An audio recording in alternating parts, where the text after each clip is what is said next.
Hello दोस्तों, नमस्कार। आपका अपना YouTube channel BPSC teacher Amardeep में स्वागत है। आज हम लोग बात करने वाले हैं कि ट्रांसफ़र पोस्टिंग के रिलेटेड जो है कि ट्रांसफ़र पोस्टिंग किस विधि से होगा, मतलब कि किस प्रोसेस से, कैसे-कैसे से प्रोसेस बाय प्रोसेस जो है हम जानेंगे कि कैसे आपका ट्रांसफ़र एक जगह से दूसरे जगह होगा और शिक्षा विभाग ने कैसे तय किया है कि कैसे एक शिक्षक को दूसरी जगह हम लोग ट्रांसफ़र पे भेजेंगे। उन सभी मुद्दों पर बात करेंगे, कैसे ट्रांसफ़र पोस्टिंग भी और पारदर्शिता भी बढ़ती जाए, जिससे कि किसी शिक्षक को ये ना लगे कि हमने किया लेकिन मेरे साथ गलत हुआ और हमको जो है गलत जगह मिला, किसी को अच्छी जगह मिला। तो इन सभी मुद्दों पे बात करेंगे, ठीक है।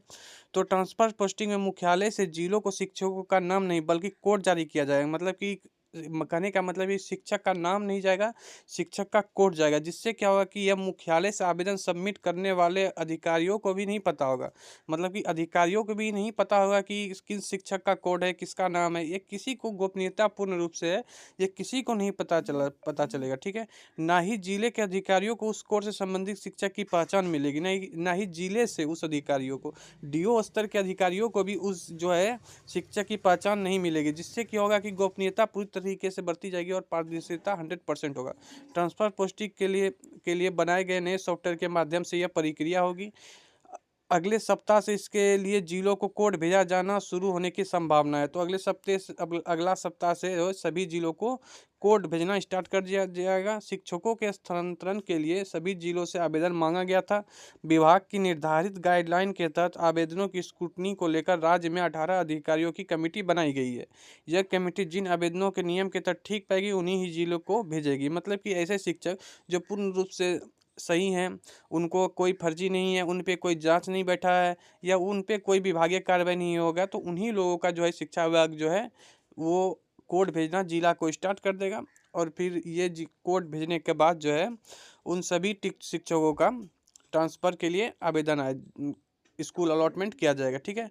डीओ अजय कुमार सिंह ने बताया कि ट्रांसफ़र के लिए राज्य स्तर से अनुमति प्राप्त आवेदनों को जिला को भेजा जाएगा। मतलब कि कह रहे हैं कि ट्रांसफ़र के लिए राज्य स्तर से चेक करने के बाद उन लोगों का आवेदन जो है जिला को भेजा जाएगा, ठीक है। संबंधित शिक्षक का विकल्प के लिए दिए गए पंचायत निगमों के अनुसार जिलों में कोड आएगा। मतलब कि आप मान लीजिए कि कोई ऐसा पंचायत या नगर निगम है तो उसका एक कोड बनेगा, ठीक है। इसमें स्कूल का नाम नहीं होगा। इसमें ऐसा है कि अब देखिए, अब जिला में भी जो भी स्कूल या पंचायत या जो भी प्रखंड है उसका भी एक जो है कोड है, उसमें भी स्कूल का नाम नहीं होगा कि इस प्रखंड के आप इस स्कूल में ही आप जा सकते हैं। ऐसा वो सिर्फ टीचर को ही पता है, जो आवेदन किए हैं उसी को पता है कि हमने कहाँ आवेदन किया है, बाकी किसी को पता नहीं है।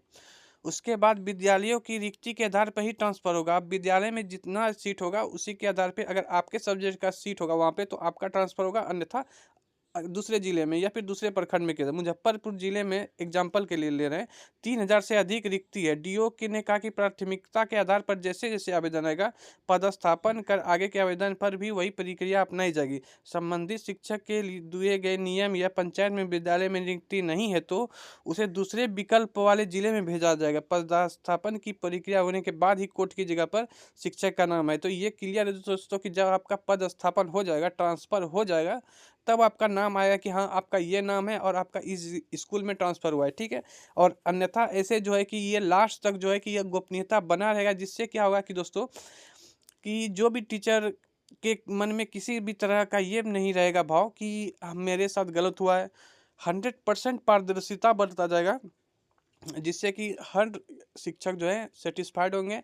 और ये जो है कोड किसी भी डीओ लेवल के अधिकारी को भी पता नहीं होगा, जो कि शिक्षा विभाग के एक जिले के प्रमुख होते हैं, लेकिन उनको भी ये नाम शिक्षक का पता नहीं होगा। तो जब किसी को शिक्षक का नाम नहीं पता होगा, कौन प्रखंड का कोड है उसका भी नाम नहीं पता होगा, और कौन मतलब कि पंचायत का उस या नगर निगम है उसका भी कोड है तो उसको ही पता नहीं होगा, तो फिर कैसे अपारदर्शिता बढ़ता जाएगा या फिर कैसे भ्रष्टाचार होगा। इसीलिए इस बार भ्रष्टाचार कुछ नहीं होगा, और जिसका जहाँ पे होगा रियली ट्रांसफ़र होगा। अगर आपका वहाँ पे सीट अवेलेबल है, आप जिस विषय के टीचर हैं तो उसका अगर आपका सीट अवेलेबल है तो आपका वहाँ पे ट्रांसफ़र पोस्टिंग होगा।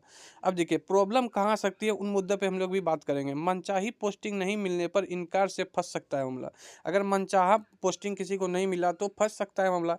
किसी विद्यालय में रिक्ति पर एक शिक्षक की पोस्टिंग हो जाती है और उसके पहले स्कूल में रिक्ति बन जाती है, जिस पर किसी दूसरे शिक्षक की पोस्टिंग होती है, लेकिन वह पहले वाले शिक्षक मनचाहा स्कूल नहीं मिलने पर वहाँ जाने से इनकार करते हैं, तो मामला फँस सकता है। अब देखिए, इसके कहने का मतलब है कि मान लीजिए कि पहले स्कूल में खाली सीट था, ठीक है?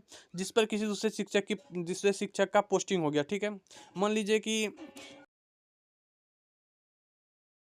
तो वही ठीक है। एक शिक्षक ए है, एक शिक्षक बी है, ठीक है? और जो है कि ए शिक्षक जो है एक स्कूल से ट्रांसफ़र दूसरे स्कूल के लिए आवेदन दिए। तो ए जो है कि वहाँ पे आवेदन दिए और उनका जो है वहाँ पे जो है कि वहाँ पे उनको मनचाहा नहीं मिला, ठीक है? यहाँ पे तो ए पे तो वो उसका उनका रिक्ति हो गया और जो बी जो है वो यहाँ पे ए के आके वो जो क्या है पदस्थापन कर लिए। लेकिन जब बी वाले आके ए के जगह पे पदस्थापन कर लिए, लेकिन जब ए वाले जब वहाँ पे होंगे और उनका जब मनचाहा पोस्टिंग नहीं मिलेगा तो फिर वो क्या बोलेंगे कि हमको बी नहीं, हमको ए पे ही चाहिए। तो फिर जब वो ए पे आ जाएँगे तो बी वाले कहाँ जाएँगे?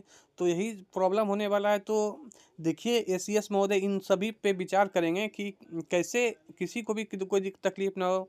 ये एक बहुत बड़ा कारण हो सकता है कि इससे भी कुछ जो है विलम्ब हो सकता है। इस ये भी एक सोचने वाली बात है। तो इन पे भी जो है सरकार को निर्णय लेना चाहिए कि इनको भी हम कैसे हैंडल करें कि एक बार जो ट्रांसफ़र पोस्टिंग के लिए आप आवेदन कर दिए, अगर आपका वहाँ से अलॉटमेंट हो जाता है या फिर जिला मिलता है, बगल वाला जिला मिलता है, तो आपको क्या होगा कि आपको जहाँ नए पोस्टिंग होगा आपको वहीं पे पदस्थापन करना पड़ेगा। यही कुछ रूल ऐसे आएँगे, तो जो भी आता है दोस्तों हम आपके साथ शेयर करेंगे। आप मेरे YouTube channel BPSC teacher Amardeep को लाइक, शेयर और सब्सक्राइब कर दीजिए और इसी तरह के इन्फॉर्मेशन के लिए मैं आप लोगों तक पहुँचाता रहूँगा। धन्यवाद, आपका दिन शुभ हो।